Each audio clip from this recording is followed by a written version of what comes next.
अस्सलामु अलैकुम वरहमतुल्लाहि वबरकातुहू। ये खाना काबा का जो ग़िलाफ़ तैयार होता है, ये वो वाली जगह है जहाँ पे अब हम इस टाइम मौजूद हैं। ये देखें, ये मशीनरी है जहाँ जिससे ये खाना काबा का ग़िलाफ़ तैयार होता है। और ये वो जगह है, मैं आपको दिखाऊँ। ये सारा माशाअल्लाह से बहुत ही खूबसूरत मंज़र है। तो ये देखें, जहाँ से ये तैयार होती हैं खाना काबा के ग़िलाफ़ के लिए, ये गोटे वगैरह और धागे वगैरह जो तैयार होते हैं। और ये वो औज़ार हैं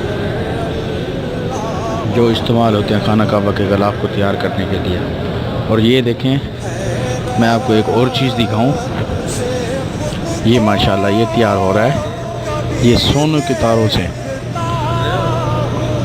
ये देखें माशाल्लाह से। और ये लोग बैठे हुए हैं, ये खाना काबा का ग़िलाफ़ तैयार कर रहे हैं माशाल्लाह। बहुत ही खूबसूरत मंज़र है और देख के दिल बहुत खुश हो रहा है।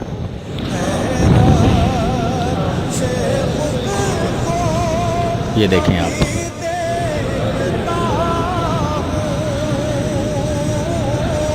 ज़बरदस्त।